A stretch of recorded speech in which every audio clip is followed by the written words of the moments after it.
महाराष्ट्राचे थोर सुपुत्र, स्वतंत्र राज्याचे पहिले मुख्यमंत्री महाराष्ट्राचे, देशाचे माजी उपपंतप्रधान, साहित्यिक, विचारवंत, प्रगतिशील नेतृत्व, जेवढं त्यांचं वर्णन करावं तेवढं अपुरंच पडेल असे आपल्या सगळ्यांच्या हृदयातलं स्थान यशवंतरावजी चव्हाण साहेब यांच्या 113व्या जयंतीच्या निमित्तानं हा जो राष्ट्रीय पुरस्कार वितरणाचा कार्यक्रम या ठिकाणी संपन्न होतोय, या कार्यक्रमासाठी उपस्थित असलेले निवड समितीचे अध्यक्ष आदरणीय काकोडकर साहेब, ज्यांना आपण पुरस्कारानं सन्मानित केलेलं आहे आणि त्यांचे विचार आपण आत्ताच या ठिकाणी ऐकले, पद्मश्री अनिल कुमारजी गुप्ता साहेब, महाराष्ट्र नॉलेज कॉर्पोरेशनचे फाउंडर विवेकजी सावंत, साहित्य, कला, चित्रपट क्षेत्रातले नामवंत दिग्दर्शक डॉक्टर जब्बार पटेल, त्याचबरोबर आमचे तरुण सहकारी डॉक्टर दलवाईजी, सभागृहात उपस्थित असलेले महाराष्ट्राचे शिक्षण मंत्री लक्ष्मणराव ढोबळे, माजी शिक्षण मंत्री, निर्मलाताई, सर्व उपस्थित मान्यवर, बंधू आणि भगिनींनो, महाराष्ट्राचे थोर नेते यशवंतरावजी चव्हाण साहेबांच्या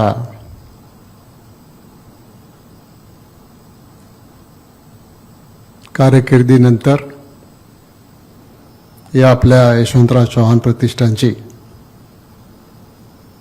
स्थापना झाली आणि आज गेले अनेक वर्ष आदरणीय शरदचंद्रजी पवार साहेब या यशवंतराव चव्हाण सेंटरच्या कार्याध्यक्ष सुप्रियाताई यांच्या नेतृत्वाखाली या सेंटरच्या माध्यमातून वेगवेगळ्या क्षेत्रामध्ये जे काम केलं त्याच्याबद्दल दत्ता बाळसरपांनी सांगितलं,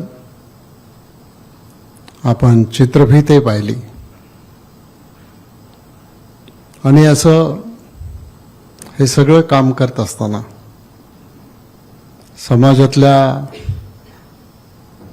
वेगळ्या वेगळ्या अतिशय उंचीपर्यंत पोचलेल्या सगळ्या विभूतींना हा राष्ट्रीय पुरस्कार देण्याचं काम आपल्या चव्हाण सेंटरच्या वतीनं या ठिकाणी गेल्या अनेक वर्षापासून करत आलो. या बाजूला आणि या बाजूला लावलेली सगळी जर नावं वाचली तर या देशातले हुज हू, या देशामधले ज्यांनी देशाच्या उन्नतीकरता, सामान्य माणसाच्या उन्नतीकरता, सर्व क्षेत्रांच्या प्रगतीकरता जे कार्य केलं त्यांची यादी सगळी आपल्या डोळ्यासमोर आहे आणि हे आदरणीय यशवंतराव चव्हाण साहेबांच्या विचाराशी अतिशय न्याय करणारी गोष्ट या सेंटरच्या माध्यमातून आपण या ठिकाणी करत आलो. आपण अनिल कुमारजी गुप्ता साहेबांना या ठिकाणी पुरस्कार दिला. सर, आपका जो प्रेजेंटेशन था, आपने जो विचार रखे, उससे अगर कोई प्रभावित नहीं होता है वो तो आदमी नहीं हो सकता। और आपने बहुत आसान भाषा में हमारे सबके सामने ये प्रेजेंटेशन किया। मैं सार्वजनिक जीवन में 40-45 साल से काम कर रहा हूं और मैं मेरे विधानसभा क्षेत्र के रिप्रेजेंटेशन भी कर रहा हूं। तो आपने जो बात रखी है कि हर विलेज की वेबसाइट होना चाहिए, मैं आपको आज आश्वस्त करता हूं मेरे कॉन्स्टिट्यूंसी के हर विलेज की वेबसाइट होगी। और वो जो विलेज है उसका सभी इतिहास, नए नए ग्रास रूट इनोवेशंस, ये सब वो वेबसाइट के और बहुत चीज़ें, मैं समय ज़्यादा नहीं लेना चाहता हूँ इसलिए मैं बहुत शॉर्ट कर रहा हूँ। तो हम जरूर एक काम करेंगे और ये हम यशवंतराव चौहान सेंटर के माध्यम से मैं बताना चाहता हूँ, ये सिर्फ एक कॉन्स्टिट्यूंसी में नहीं होगा, ये तो जितने जगह इसका विस्तार हम कर सकते हैं उतने जल्दी इसका एक्सपेंशन हम करेंगे। और एक बहुत अच्छी बात आपने बताई जो हर एक ने अपने दिल में रखनी चाहिए कि गांव की स्कूल होती है, हाई स्कूल होता है, कॉलेज होता है, वो स्कूल से पढ़कर जो लोग समाज में कुछ एक अलग ऐसा महान कार्य करके दिखाए या तो कुछ अचीवमेंट्स उन्होंने किए हैं, ऐसे विद्यार्थियों की लिस्ट भी वो स्कूल के बाहर लगाने का एक कोशिश करेंगे। आपने कहा कि हम डाउनलोड बहुत करते हैं लेकिन अपलोड कुछ नहीं करते, तो ये भी हमारी कोशिश रहेगी कि जो ग्रास रूट इनोवेशंस है, जो ग्रास रूट आइडियाज है, ये आइडिया लोगों के पास लेके जाने की बात हम करेंगे। मैं एक छोटा सा कोई कारण से डॉक्टर के पास गया तो डॉक्टर ने मुझे बोला कि हर 2 घंटे के बाद आप अपने चेयर से उठ के एक 4-5 कदम चल लीजिए। आज आपने अलग बात बताई है कि ऐसा घंटा ना होना चाहिए कि हर 2 घंटे के बाद सबने पानी पीना चाहिए। पानी पीने का हमारे ध्यान में रहता नहीं। और ये आपकी जो बात है और आपकी आवाज के बारे में आपने जो बताया वो बहुत ही एक मन को संतोष देने वाली बात है। मैं आपको बहुत बहुत धन्यवाद देता हूं और आपने यशवंतराव चौहान प्रतिष्ठान का इस सम्मान का स्वीकार किया। आप आए, हमारे सब लोगों के साथ आपने बातचीत की, इसलिए मैं आपको बहुत धन्यवाद देता हूं। और मैं काकोडकर साहब के बहुत आभार मानता हूं कि अपने इतने सालों से सिलेक्शन कमेटी के प्रमुख के होने के नाते जो सिर्फ महाराष्ट्र में नहीं पूरे देश में और अलग अलग क्षेत्रों में आपने जिनका चयन किया, तो वो बहुत एक्चुअली देखें तो आपका कार्य बहुत महान है इस देश के लिए। रिसर्च है, आपका गाइडेंस है, आपका लीडरशिप है, इसके साथ बहुत चीज़ों का यहाँ पर इनोवेशन हुआ है और हनी बी के जैसा नेटवर्क तैयार करने की कोशिश हमारी रहेंगी। मैं इससे तो कोई ज़्यादा नहीं बोलना चाहता हूँ, लेकिन जाते जाते आज जो हमारे महान नेता यशवंतराव जी चौहान साहब थे, उनके बारे में महाराष्ट्र के एक वेरी सीनियर जर्नलिस्ट और राजकीय विश्लेषक श्री मधुकर भावे जी ने यशवंतराव जी के बारे में एक बुक लिखा है, उसके बारे में एक चैप्टर है। मैं बस उतना पढ़कर मेरा ये आभार प्रदर्शन का भाषण पूरा करूंगा। ये मराठी में है, मैं मराठी में पढ़ूंगा। 12 मार्च हा यशवंतराव चव्हाणांचा जन्मदिन, त्यांची 114वी जयंती। महाराष्ट्राला यशवंतरावांची या दिवशी किती आठवण राहील हे सांगता येणार नाही, कारण यशवंतरावांचा महाराष्ट्र आता राहिलेलाच नाही। पण त्यामुळं यशवंतरावांना उणेपणा येत नाही। उणेपणा येत असेल तर तो महाराष्ट्रालाच येईल। देवराष्ट्र या छोट्या खेड्यामध्ये गरिबीत जन्माला आलेल्या दूरदृष्टीच्या नेत्याचे गावाचं नाव, त्यांचं मोठेपण त्याच दिवशी सांगून जातं। देवराष्ट्र खेड्यात जन्माला आलेल्या यशवंतरावांनी महाराष्ट्राचे मुख्यमंत्रीपद भूषवावे, त्यांचा निर्णय देशातील राज्यांनी अनुकरण करावे आणि देशावर संकट आल्यावर महाराष्ट्राच्या मुख्यमंत्र्यांनी संरक्षण मंत्री म्हणून राष्ट्रासाठी धावून जावे। देवराष्ट्र, महाराष्ट्र आणि राष्ट्र हा किती सुरेख त्रिकोण यशवंतरावांच्या जीवनाची यशस्वीता सांगणारा आहे। यशवंतरावांच्या उंचीचा, त्यांच्या दूरदृष्टीचा, सुसंस्कृत सभ्य राजकारणाचा एक वस्तुपाठ त्यांनी कृतीने दाखवून दिला। यशवंतरावांचे मोठेपण ज्या पदावर बसलेत त्याच्यामुळे नाही, तर त्यांच्या सुसंस्कृत वागण्यात, बोलण्यात आणि राज्याला आणि देशाला कोणाचा उपयोग होईल याची पारख करण्याचं मोठेपण आहे।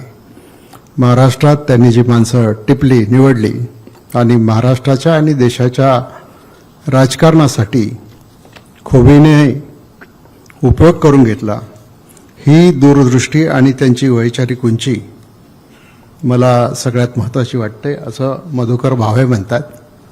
हिंदीमध्ये एक चांगला शब्द आहे, सोच। यशवंतरावांची ही सोच इतकी जबरदस्त होती की राज्य चालवताना ते कोणासाठी चालवायचं याचं नेमकं भान त्यांना होतं। त्यामुळे महाराष्ट्र राज्याची निर्मिती झाल्याबरोबर त्यांनी पहिला विचार मांडला कृषी औद्योगिक क्रांतीचा। मला शेतकऱ्यांच्या शेतात ट्रॅक्टर पाहायचा आहे आणि त्यांच्या दारात फटफटी पाहिजे आहे, हे त्यांचं वाक्य महाबळेश्वरच्या 1961च्या शिबिरातलं आहे। कार्यकर्त्यांना त्यांनी बजावलं की केवळ राजकारण न करता समाजकारण करा, वाचन करा, विचार करून वाचा आणि वाचून विचार करा। देश पातळीवरची आजची पंचायत राज व्यवस्था याची सुरुवात महाराष्ट्रापासून झाली आहे आणि ती यशवंतरावांनी केली आहे। गुजरातमध्ये पंचायत व्यवस्था होती, पण त्याचा अध्यक्ष कलेक्टर होता। यशवंतरावांनी ते प्रारूप नाकारलं आणि स्पष्ट केलं की ग्रामीण भागातून निवडून आलेला कार्यकर्ता हा पंचायत समिती किंवा जिल्हा परिषदचा अध्यक्ष झाला पाहिजे आणि एक दिवस असा आला पाहिजे की पंचायत समितीचा सभापती किंवा जिल्हा परिषदेचा अध्यक्ष महाराष्ट्राचा मुख्यमंत्री झाला पाहिजे। हे शब्द त्यांनी ज्या शिबिरात उच्चारले आणि सांगितले, एक दिवस असा उजाडेल आणि तो दिवस उजाडला जेव्हा यवतमाळचे जिल्हा परिषदचे अध्यक्ष असलेले सुधाकरराव नाईक 1991ला महाराष्ट्राचे मुख्यमंत्री झाले आणि लातूर पंचायत समितीचे उपसभापती असलेले विलासराव देशमुख 99 साली महाराष्ट्राचे मुख्यमंत्री झाले।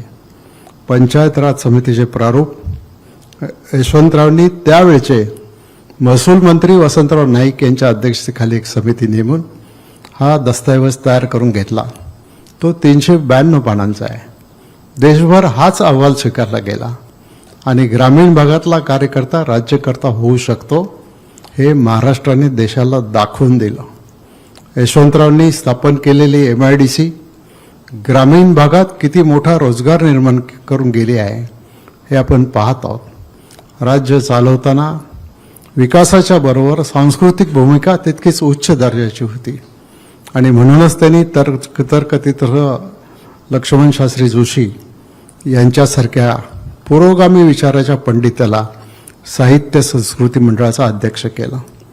दुसरीकडे सहकारी साखर कारखाने, सहकारी सूतगिरण्या आणि कोयनेसारख्या धरणाची निर्मिती करण्यात पुढाकार आणि त्याच्या पाहणीकरता पंडित नेहरूंना आणणं. प्रत्येक विषयात यशवंतरावांनी एक दृष्टी होती. याच वेळेला पंडितजींच्या हस्ते कराडच्या शासकीय विश्रामगृहामध्ये विरोधी पक्षातील दिग्गज नेते यशवंतराव मोहिते यांच्या काँग्रेस प्रवेशाची पावती 1960 साली नेहरूंच्या हस्ते त्यांना दिली गेली.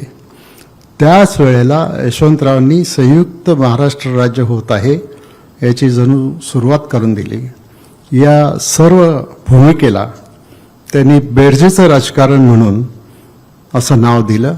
त्यांनी कर्तबगार नेत्यांना काँग्रेसमध्ये घेतलं. त्यात यशवंतराव मोहिते, भाऊसाहेब थोरात, अण्णासाहेब शिंदे, शंकरराव मोहिते पाटील या कर्तृत्ववान नेत्यांना समावेश होता. कर्मवीर दादासाहेब गायकवाड यांच्या पक्षासोबत यशवंतरावांनी निर्माण केलेली जवळीक विचारपूर्वक होती. आज यशवंतरावांच्या जयंतीमुळं यशवंतरावांचा सगळा जीवनपट असा डोळ्यासमोरून जातोय. माणसं जोडण्याची एक विलक्षण खुबी त्यांच्याजवळ होती. वागण्यातली नम्रता आणि चारित्र्य याला तर तोड नाही. श्री कमलकिशोर कदम यांनी एक किस्सा सांगितला. ते आणि काही त्यांचे कार्यकर्ते यशवंतरावांना दिल्लीला भेटायला गेले. कामाची चर्चा झाल्यानंतर मंडळी निघाली तेव्हा यशवंतराव त्यांना फाटकापर्यंत सोडायला आले. कमलबाबू संकोचले. म्हटले, साहेब तुम्ही कशाला त्रास घेता? यशवंतरावांनी काय सांगावे? अरे तुम्ही नांदेडपासून दिल्लीपर्यंत आलात, केवढा त्रास घेतलात? मला फाटकापर्यंत सोडायला पण येता येणार नाही का? यशवंतराव समजून घ्यायला फार मोठ्या उदाहरणांची गरज नाही. त्यांच्या वागण्यात बोलण्यात ते काही खूप शिकून जायचे. महाराष्ट्राला राजकीयदृष्ट्या परिपक्व करताना महाराष्ट्राची बांधणी करण्याचं काम त्यांनी अतिशय मनस्वीपणानं केलं. त्यांच्या जन्मशताब्दीच्या वर्षामध्ये 100वे भाषण यशवंतरावांचा जन्म झाला. त्या देवराष्ट्र गावातील त्यांच्या जुन्या घरातील पडवीमध्ये 100व्या भाषणानं हा समारोप केला. आज हे सगळे डोळ्यासमोर येत आहे. एक राजकारणी असलेले यशवंतरावांची पुस्तके वाचली तर हा नेता केवळ राजकारणी नव्हता, तर एक परिपूर्ण साहित्यिक होता. कृष्णाकाठ, सह्याद्रीचे वारे, भूमिका, युगांतर, ऋणानुबंध, शब्दांचे सामर्थ्य या सगळ्या पुस्तकांमधून यशवंतरावांचं व्यक्तिमत्व राजकारणापेक्षा कितीतरी मोठं होतं याची जाणीव पदोपदी होते. शरद पवार यांच्यासारख्या मोठ्या नेत्याला यशवंतरावांनीच हुडकून काढलं आणि शेतकरी कामगार पक्षाची परंपरा असलेल्या घरातून काँग्रेसमध्ये घेतलं. माणसाची अचूक पारख हा यशवंतरावांचा मोठा गुण होता. यशवंतरावांचा सहवास, यशवंतरावांशी चर्चा हे एका विद्यापीठासारखं राजकीय शिक्षण होते. आणि अशा या नेत्याची महाराष्ट्र आठवण विसरत असेल तर आपल्या हातानेच आपल्या महाराष्ट्राचे नुकसान करून घेऊ, एवढेच या निमित्ताने सांगायचे आहे. आणि म्हणूनच यशवंतरावांचा प्रवास सह्याद्री ते हिमालय असा आहे, त्यामुळं त्यांची उंची हिमालय एवढी मोठी आहे. धन्यवाद. जय हिंद, जय महाराष्ट्र.